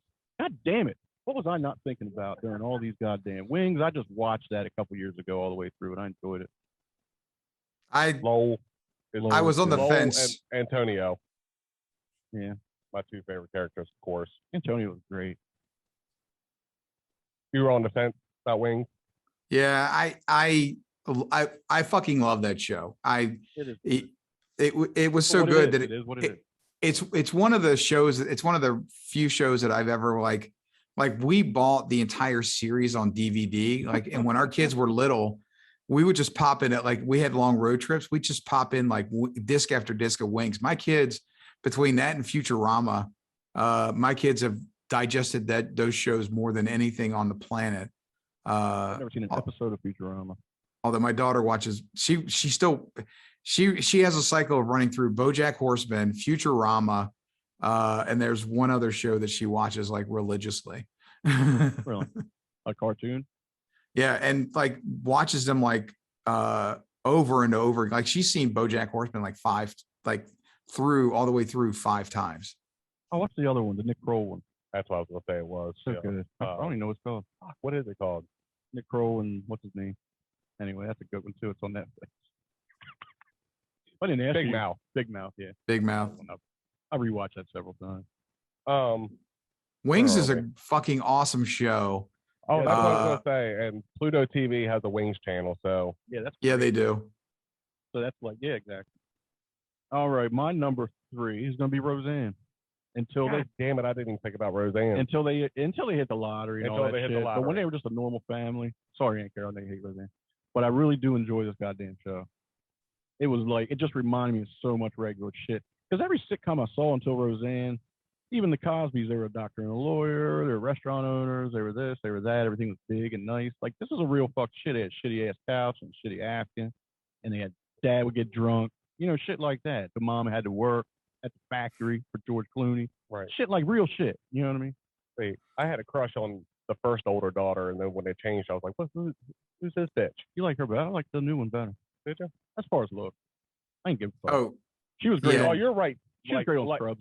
Now. Yeah, she's great on Scrubs. Yeah, you win that Sarah one. Chalk, Yeah. Sarah Chalk, hell But yeah. I'd take her over Lacey Garrison any day of the week. Good, yeah. Exactly. Mm. All right. Who's number 2? Let's do number 2 then, Mel. Can I tell you what ruined Roseanne for me? Remember when do it. that show went into syndication, and I think it was on ABC. It was on, I don't remember if it was on ABC or what, but the commercials that they used to run where they do these bitter one-liners from Roseanne, and it was called a what? A Rosinger? Oh, yes, Channel 13. WJZ played it at 4:00. Another Rosinger. And it's oh, come on. And if you're going to try to watch a show, that commercial would have been fuck that shit, I ain't watching that. It was so bad. All right. I hated it. And I think it got really weird sort of halfway through, and I just couldn't sort of keep following it from they there hit the on. lottery and all then that. he left, and then the whole thing. But I will because say, he died, the final episode was goddamn interesting. She writes the whole thing was a story. They did a Newhart. Becky was actually the gay one. Darlene was straight, married to Mark. She just moved in the final book she wrote, because she wrote a series of books eventually. She calls the right. She told the real story, but she switched shit around. We didn't see what she was at. It was a book. Right. I'm fine with that. And Dan died early. Apparently, he wasn't around. He died. He would have died you know what I mean, as far as the real story. So. Huh. Oh, and Jackie was gay. Anyway. And then all of that went away when they decided to start the show all over again. Exactly. Oh, you're right. I didn't think about that. No, everything Maybe went that was right back to the way it was. You're so right. I didn't even realize that because I only watched the first season, and then when he got rid of Roseanne, I was like, that's the only reason she was the best part of it. And then it was gone, in my opinion. So anyway, where are we at? Number twos? Yeah. Go ahead there, Mel. Hit us with a number two. I struggle with number one and number two more than and these shows are far superior to everything else that we've talked about already. So all right.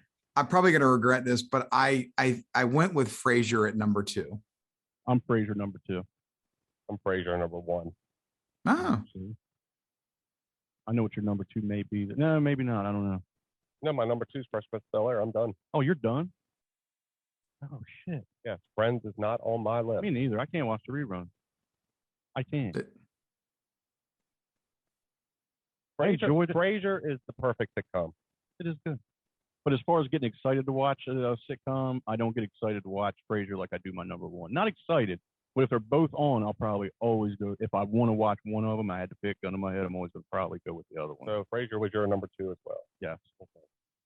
And I get it. I mean, I just watched, I did the whole run.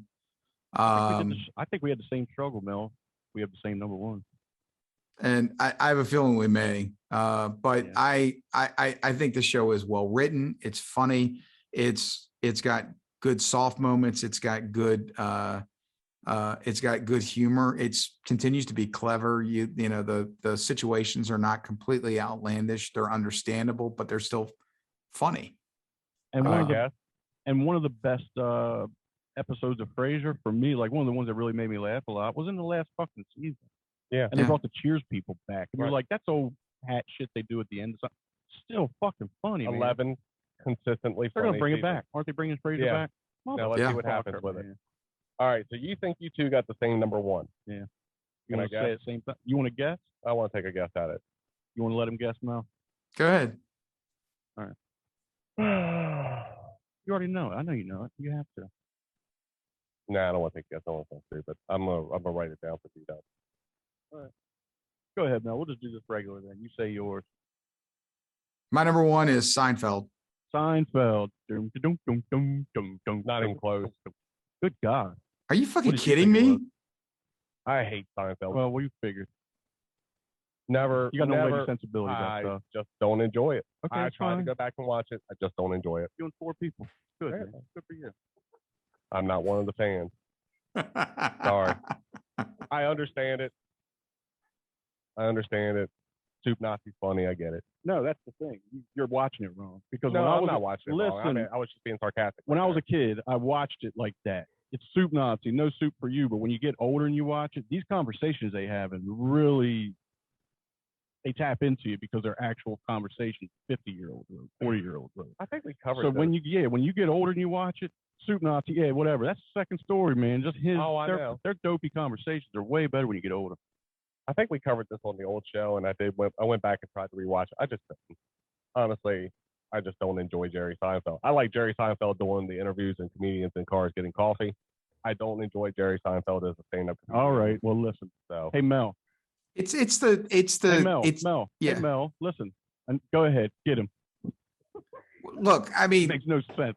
Hey, I'm just happy nobody has Friends.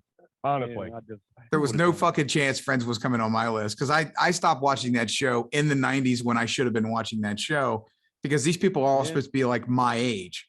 And Ross is a serial killer psychopath. Have you seen it on YouTube with the laugh track removed? Ross is creepy as fuck. It's funny when they make it laugh at all this creepy thing. When they take the soundtrack or the laugh track away, it is absolutely, you're like, holy shit. And they added sinister music. Just like the Bruce Lee fucking. That was fucking hilarious. Yeah. That was great. Put it on her Instagram. That was fucking funny. Bruce Lee, Chuck Norris with Careless Whisper playing in the background. We'll put that on our page. Yes. Check that out. That is. You've got to because it is just goddamn funny. Like I gave Friends an honorable mention just because it's iconic. Just because of that. That was the definition of the sitcoms. But I would never watch that. I know somebody that watches it like it's the only show on television. And when I sit there and try, I'm like, I watch it the first time all the way through. I didn't hate it, but I cannot stand a second of this shit. And I'm like, good God. That's why I got to go back and rewatch it at different ages. Most successful sitcom in Wait. history. Are you Seriously? are you pointing at G-Dub or are you pointing at Cello? It's got to be G-Dub. No, I'm doing remote control. Sorry, No, I thought you were, He was pointing at the house. I thought he was talking oh to. yeah. Oh yeah, don't say that. I forgot I was pointing anyway. All right, so you both got Seinfeld. I mean, it's So, yep. it's identifying these like little nuanced things about life or people and blowing them up to be bigger than they are. But that's what we all do, right? You know, we have these experiences where we meet people where like somebody's a low talker, somebody's a high talker. You know, the Kenny, the comic that like has to like take Jerry out to dinner because of the fucking suit, or he wants Jerry to take him out to dinner because of the suit. And he's like, really, it's all just an agenda item for him to like pick Jerry's brain about his stand-up bits. I mean, there's just too much Perfect there. show, It's just too it perfect, is. man. The fucking Florida shit. Oh, fucking Elaine. Hello? Elaine hitting off the fucking scale, being fucked up on them pain pills. It's just too good. There's too many. Even when I was a kid, I liked it. And when I got older, I liked it more just because I think that's what Curb does. Curb Your Enthusiasm has, it's like Seinfeld stripped down. It's like that dude was writing it. And that's, and it's just funny. I enjoyed the Seinfeld episode of Curb when they did that reunion show. That was good. But George. and Maybe I that's think part of my that problem because Curb does the same thing to me. Yeah. I don't like cringe. You don't humor. like really funny stuff. I don't It's like okay. cringe humor. I just don't enjoy cringe humor. Oh, that's Larry David. Not so much Seinfeld. Yeah, but that's what. you know Seinfeld- what? I a lot think of Mr. Seinfeld D is more like Herb and Larry David, whereas he's sort of the catalyst for all of these normal people around him. You're right. I can see a Larry David thing about Mr. Duncan.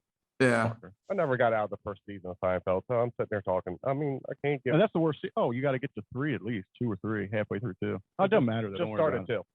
You won't like it on purpose. Don't worry about it. You'll I do that shit because I do it, man. You'll fucking spite do it. hate it. I do. Like the way Scott or the way Mel spite hates fucking Sopranos and The Wire. That's what you'll do. It's less anticlimactic when I see you go through it like that, man. I know. I gotta put up a barrier. I gotta have I a know. Fred barrier. I'm like, oh man, he's gonna find a clip. Wait, so hold on. You're telling me you had Fresh Prince at number 1? 2. 2. What was number 1? Frasier. Oh, okay. I'm not gonna hate you for that. Living single. Chella said living single. Ah. No, I have Frasier at 1. That was fun. I really Not thought too bad. I knew none of us were going to put Friends on the list. Because like I said, I stopped watching this show, and I really will tell you something fun. I will tell you this. What really did me in is I already not watched the show. It was when they went to go see Hootie and the Blowfish, and that was definitely the first season. And it was like the coolest. It was the biggest thing they could have done. And it made me hate them so much because like I was like 24, 25 when that was going on. And I'm sitting there thinking they're basically in that same age range as I am. And Hootie is basically at that time to me, Hootie was basically a band that made people who weren't in college anymore feel like they were still in college. Exactly. And their music sucked. Exactly. I just always tried to figure out what the fuck these people do to be able to live this fucking lifestyle and do whatever they want at any time. Fly to England, fly to Vegas, have these. Let Her Cry is good though. I do like Let Her Cry. What the fuck do these people do on this show? Let Her Cry. I dig that. So I never. We're talking about two different things.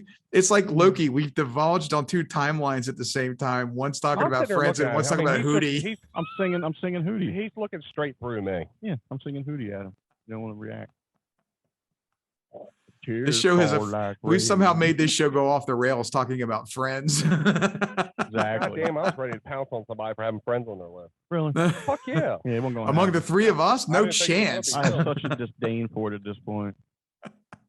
Oh. Now, I will admit, I watched the reunion show, but to be honest with you, when they started doing the flashback clips and everybody was talking about like this great moment or that great moment, I'm like, I don't even know what the fuck these people were talking about. When did this happen? What was that? I don't know. Yeah, it's on HBO Max, the reunion thing.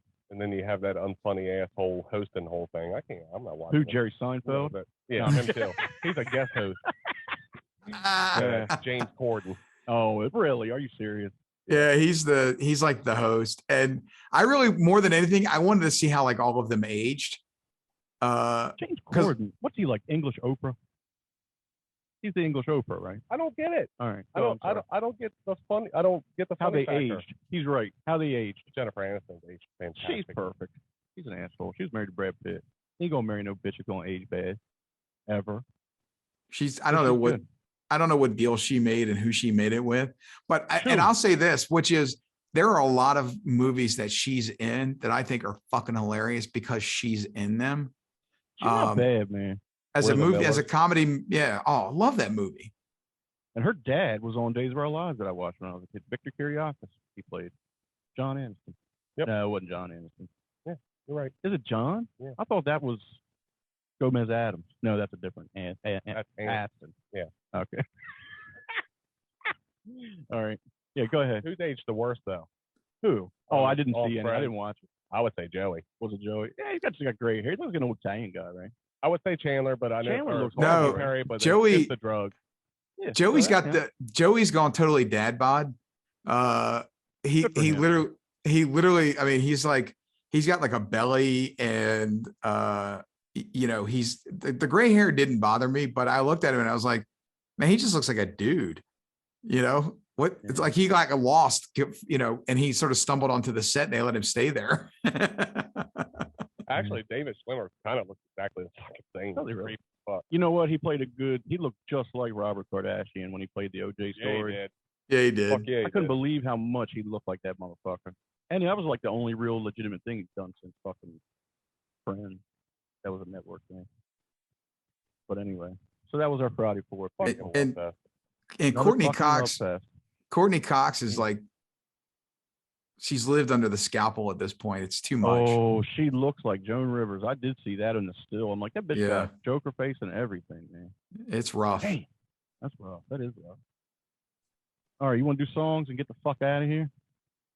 Sure. All right. Man, I am sad. We literally did have a giant luck. What the fuck is happening to us? You know what? We all love TV too much to get mad at one of us for liking something. Except for hating Seinfeld. I'm going to intentionally That was put something shitty on my list next week. Why? Yeah, you didn't even put Seinfeld on your list. I mean, what the fuck is wrong with you, man? That's There a you go. legendary show, man. Did it even get an honorable mention on your pristine list No, of he comedies? said he hated it. He didn't like it, No, man. I all didn't right? like it. I don't like the first season. I didn't get out of the first season. I didn't First like season, I get that. I'll give you that. If you didn't watch the first season, I get it. Or if that's the only one you watch. But I don't know. It's not your thing. It's not your thing, man. I don't know Especially if you that don't like Curb. the first season. I kind of like the quirkiness of it. Jerry was a terrible actor in the first season. There's no doubt about that. Oh, But- God damn, it was horrible. But by the time you get to like the Chinese food restaurant and the bet, I mean, that shit. I mean, that's just gold. Yeah, it's true. And The there's not a fucking best. storyline, right? So I can go There is, season. though. I mean, it doesn't continue. You ain't got it. You can pull any random one out of any season and just watch it. Who gives a Yeah, All and right. it's the same There's nothing thing, you which gotta is remember. there's no growth in the characters at all. They're basically assholes till the very end. And that's people Right. kind of bitch about that finale. And honestly, It was stupid. it's the ultimate consequence for being the assholes that they are. And it's just sort of a walk down I memory get the lane. thought of it. Yeah, I get the thought of it. I mean, I like the thought process of it, but you're like, could have done. I don't know. What do you do? Honestly, though, in their defense, now you just said it. It makes sense. Like, if it's a show about nothing, how do you have the last episode be this epic send off? Like, what are they doing? Who gives a fuck? So I mean- have that goofy ending. That makes sense. I'd have been madder if they had closure on that show in any way, shape, or form. You're right about that. That's a good point. All right, let's do music. What do you got? You want to play yours first, Jason, since you got the handle? Sure. Go ahead, man. I'll give it a play. Oh, and by the way, I say that, Mel, if you ever watch The Wire or Sopranos, if you try, you'll grudge watch it too, just like Jason would Seinfeld. I do believe that. I don't think you would let yourself like it. I kind of was on the fence about Breaking Bad. I thought that might be the case. And I got to be honest with you, man, when I sat down with my son a couple of years ago and I sat down, I was like, all right, fine, I'll watch the show. I'm sick and tired of hearing everybody, oh, you got to watch Breaking Bad. You got to watch Breaking Bad. And we sat down, it was like Thanksgiving weekend. And boy, we burned through season 1. I don't know if I went to bed. It's that good, man. Yeah, and like Better Call Saul, I wish I would watch that. If I didn't watch either one of them first, I would take the advice and watch Better Call Saul first and then watch Breaking Bad because it does kind of lead into it. Yeah, it does. Makes sense. I honestly wish you would crack on The Wire just because it's a lot of politics, and it's just good. It's just good. Like I've watched it probably 4 times all the way through. I haven't watched it in years, but I went through a spell where I watch it every year probably. It was that fucking good to me. It's got the dual problem for me. One of being this, forget the water cooler show that it was, but one, it's about inner city Baltimore, which I couldn't give 2 shits about if I fucking do you care about the galaxy? try. You watch science fiction? Okay. Care about the planets and shit? I mean, come on. Yeah, but you grow up on the shore. I mean, you grow up on the shore, though. You just hate people from Baltimore no matter what you do. And they mentioned the shore. They mentioned Easton, Cambridge, and Denton. All right? And it's funny when the one kid, Michael B. Jordan, when his character goes to live with his grandmother in Cambridge for a little while, they have him on a payphone out on a back road in a wooden box. I'm like, get the fuck out of here. Motherfucker should have been on fucking Washington Street or something. You know what I'm saying? Fuck. Motherfucker out in Hudson using a fucking payphone that don't exist. He wouldn't be allowed in Hudson. Let's get that straight. Not a chance. Not a chance. You go down the other side, you got Bob. You got Bob Burke. You can't fuck down there. You got a toilet in the front yard. Bob B. He couldn't go to Hurlick or secretary in a place like that either. He's got to stay in Cambridge. Yeah. So then he gets back to Baltimore, of course. Everything goes bad for Wallace, his name was. Anyway, but Weebay is in what's he in? He's playing something right now that I'm watching and I enjoy him. I can't remember. He's like, what am I watching? That's good. Mr. Day? No. Anyway, let's get to our songs. Nobody wants to hear me think. Did you see the trailer for The Many States of Newark? I haven't seen it yet. See, you know what? How did you not see it? I fucking sent it to you. I didn't watch it. Listen, I want to be surprised. That's what you got to do, Mel. You got to watch The Many Saints of Newark and then watch. Maybe you did it right. You fucking did it right. You can watch The Many Saints of Newark and then watch Sopranos. Because if you watch it, you'll be like, what happened to these kids? You send me 800 fucking YouTube videos a day. I send you one goddamn trailer for the prequel for the show you fucking worship, and you don't even watch it. My feelings a little hurt, man. I gotta be honest with you. I get to stuff, but I know with trailers and stuff, I'm like, I want to be surprised. I want to go in fresh. Man. Let's do songs. Who wants to do that song first? Weed has fucked you up. No, it hasn't. Yeah, that's the point. Mission accomplished. Marijuana makes you lazy. I'll go first. This is true. I've been working outside all week. All right. Had my playlist going, so. Good. Are you fucking Rob basing us? I sure am. Man, I remember my sister bought this tape at the tape store in Denton, remember, it was at the car wash. And we listened to this mother. No, I bought it for myself. Oh, this is the first 2 fucking songs. This and Enjoying Pain. Enjoying Pain. Yeah. The rest of the album, the rest of the record. Yeah, those first 2 were fucking killer, though. Enjoying Pain was the shit. Who's the woman singing on this? I don't know. Is it a sample? Probably a sample. What happened to Rob Bass? That's a good person to look up. He's probably a producer or something. A lot of those dudes that had a couple hits end up producing. Maybe small record companies make a nice little living. You never know. Lil Dicky was interesting this week because him and his childhood friend producer going at it. It was interesting. All right, I'll go next. You want to go next, Mel? I'll go next. It don't matter. No, I'm trying to figure out what happened to one who's singing that hook. Oh, It Takes Two. Was that a sample? I don't know. It Takes Two. I wonder if that's from that song. That's absolutely a sample. And that song's from '88. They were ripping the fuck out of samples on that one. Oh, fuck yeah. Before the money started having to come out of it. When did the money start? for sample? 90? I don't know. Yeah, Sample probably from late 90s, early 2000s. it's a sample from Lynn Collins' song "Think About It," 1972. Gotcha. That's good. All right. What's your song, Mark? My song is KRS-One by Sublime. And again, it ran across my list on the way home, and I've never hated this song, and I like Sublime. The first Sublime song I ever heard was Date Rape, and it was on 99.1. It was one of those call-ins, do you like it or not? And it like blew up the line, Date Rape. If it wasn't for Date Rape, I'd never get laid. But the 40 Ounce of Freedom, which what this is on, that's one of the best CDs ever, man. For me. I'm not saying it is. There was My Ruka. Yes, my Rook is so good. And I like this too. It's a bunch of white hippies singing about KRS-One like it's a fucking shaman. And I dig it. I get all the knowledge from KRS-One. And I dig it, man. I've always dug it. And I do like my Ruka too. It's just a goofy, dumb song. KRS-One is yeah. KRS-One's another one of those like rappers that doesn't get really the props he deserves.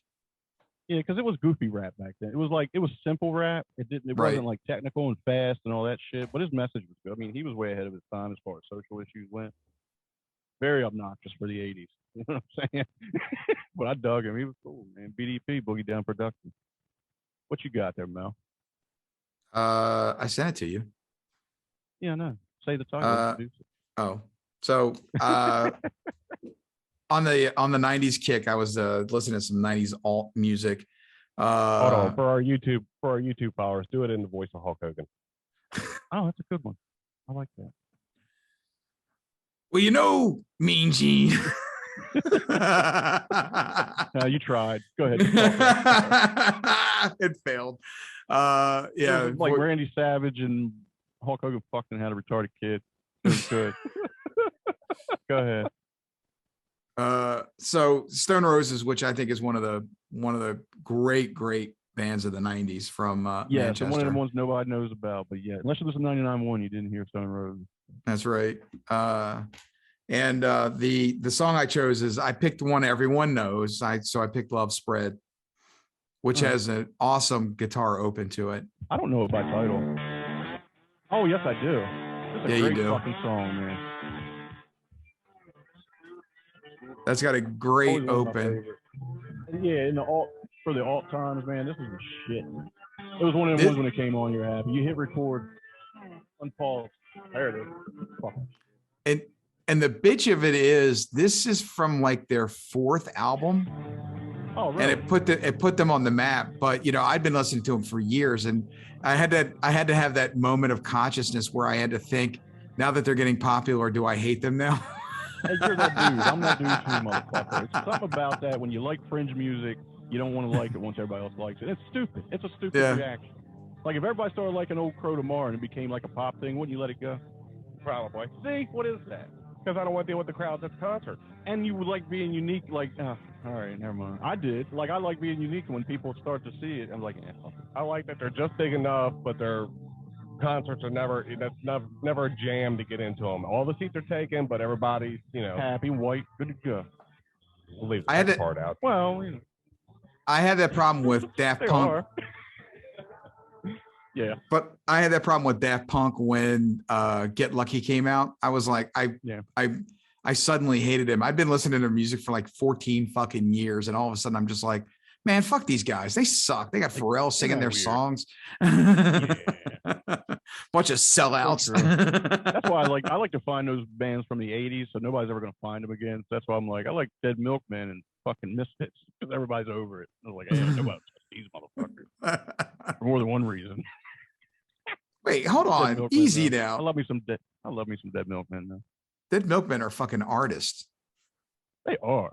They were ahead of their time. They are way ahead of their time. The fucking Labor Day song is so good. Jerry, do it. Come and get ya. Talk about Labor Day. Fucked up my Labor Day because that's the only thing on TV. It's like 1985 probably. Oh God, the and I'm misery like, of right. I used to hate Labor Day because that's all that was on fucking television. Yeah. And I got into it. I was like, look, fucking Milkman. Dead Milkman. And you were going to school the next day too, on top of it all. Yeah. You couldn't watch shit. Yeah. I remember watching it, calling in and pledging $500, and my parents got a bill in the mail. Are you serious? Oh, yeah. Oh, my God. What'd they do? Not I wouldn't have back then. That was a lot of fucking money. It was too. I was probably like 7. Oh, Why is the guy taking my fucking money on the phone? Don't I sound like a 7-year-old? And you gave me your address, and they sent you the whole thing. sent you a citation They sent the. for muscular dystrophy. What the hell is this? Who pledged $500? What if you were 7? You were like, we should get muscular. I don't dystrophy. even remember the outcome. You're probably thinking you get to get a wheelchair or something. You're like, we'll get a wheelchair if I give you $500. Did you Yeah, push me down that did hill. you own up to that? I don't remember. I remember calling. Really? You don't remember the blowback from it? No, it must have been pretty brutal. I must have blocked it out. Really? So you probably owned up to it. I don't think I owned up to it at all, but they probably found out it was me. What would your all-time favorite sitcom be? If you went all time, just all time, the one that you just can watch. The one that came right into my head as soon as you said that. Yeah. Night Court. Really? Yeah. I've never really watched Night Court. Really? I enjoy every episode. Yeah. It's corny as shit. I enjoy every episode. Either that or Married with Children before it got Really? too dumb. Now that I said it, I'm probably going. I'm not even kidding. I think it's Seinfeld. I can always watch that motherfucker if it's on. I mean, everything's on they now. say- I don't watch it on purpose. When you get asked a question like that, the first thing that pops in your head's got to be the right answer. And Seinfeld. It was it was Seinfeld Night for Court me. for some reason. What's yours now? It's Seinfeld. See, yeah, it's weird, man. I could still watch it, still love it. What did Cello say? Sanford and Son. You big dummy. My favorite line still from it was delivered by who was it? Grady. And I've said this before in this podcast, I'll do it again. Lamont was learning karate. He was like, "What you trying to learn?" He goes, "Karate." He goes, "What's that?" He goes, "It's the oldest form of self-defense known in the world." And he just goes, "Ain't older than running." So that's one of my favorite lines ever.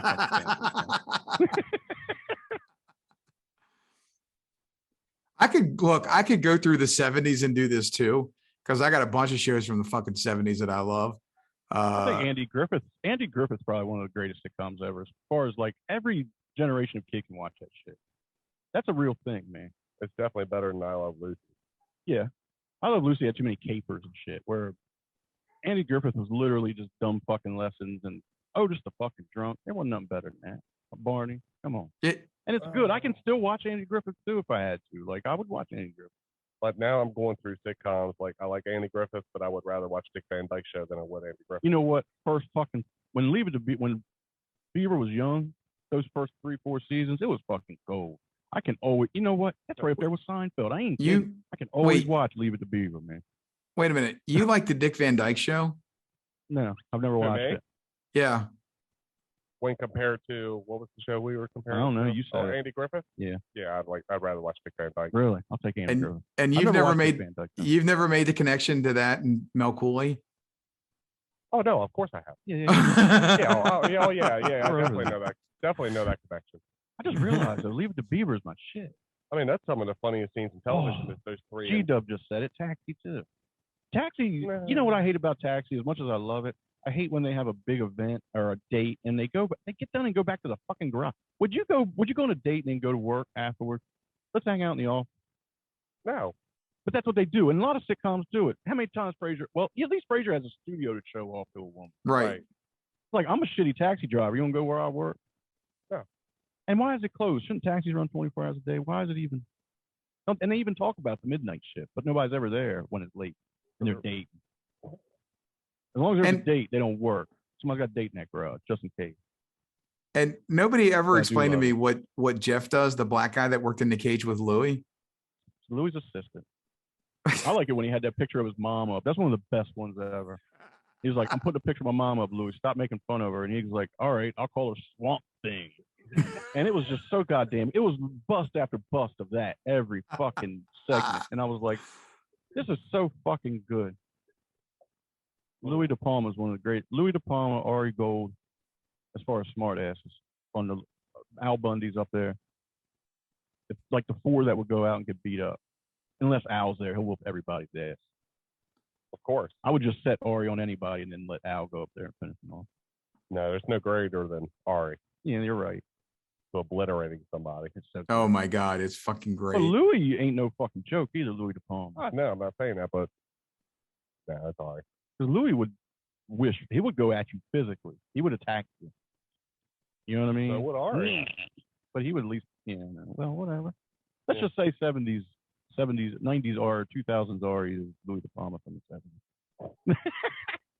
Fuck, there's the title for the show. Oh, there. Oh, not. I hope not. All right. Let's wrap this. Get the fuck out of here. 9:06. Hour 50. Nice. Perfect. Keep it under 2. So we're 2 weeks away. From what? Monopoly. Oh, you're right. We have to actually start planning this. We got to get the camera set up. Yeah. That camera I gave you. Oh, we'll talk about this off Yeah, air. we'll talk about it off there. All right, y'all. Thank you for joining us for another episode. And again, if you made it this Wait a far, minute. bafmmj@gmail.com. Yeah. Oh, I was just about to ask you, what if somebody had some thoughts that they wanted to share with us and maybe use an email to do it? Oh, again, bafmmj@gmail.com. You can hit us at that. Hopefully, Mel won't make fun of the people's likes about music next time. But you will be scolded by Mrs. Cooley for that, so I know that's going to come through. Also, keep writing in Facebook. Keep writing in that China's benevolent and fucking Rolling Stones have a good album, and I'm gonna bash your ass. Oh, come on. Find us on Facebook, Instagram, and our YouTube channel. Like, share, subscribe. And Tyler, if you made it this far after your tongue lashing, I'm telling you, he will be yelled at for that, so don't worry about it. Tyler's already told him to go fuck himself 3 times. He's typing right now. He's typing right now. He's coming it out right go now. fuck himself. You do realize that he's going 345. He's got all kinds of fat jokes now. Oh, we're doomed. Yeah, like I haven't heard them all, so like I give a shit. Me neither. We are so fucking numb to that shit. That's why we're so good at them. Yeah, go ahead and drop a fat joke on me, and I'll tell you when I heard it first. Yeah, or I'll say that was fucking good, and I'm going to use it on somebody. Like it's just that easy, or on myself, whatever. All right, that's it for now. We'll see you next week, or we'll talk to you next week. Thanks, Unless everyone. You go to YouTube. All right, thanks, y'all. Later.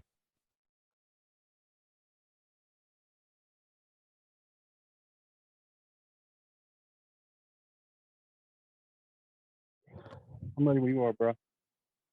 Everybody ready? Yep, you ready, Mel? I'm ready. All right, listen. I'm just getting in the character.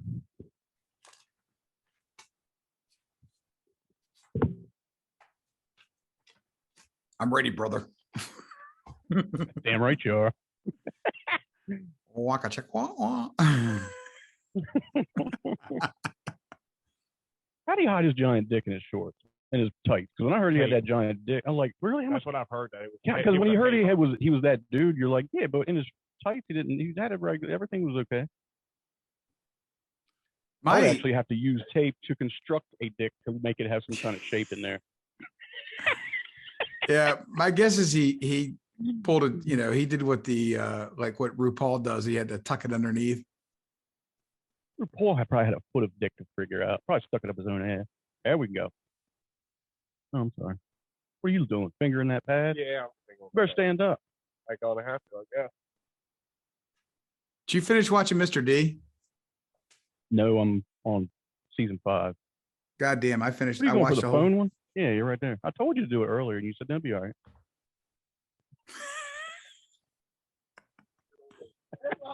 It's fun, man. I'm gonna switch with him one week. Let him sit over here. I do not want to do that shit for nothing. Well, then shut the fuck up. Why would I do that? It's not funny. I gotta make myself laugh, man. All right.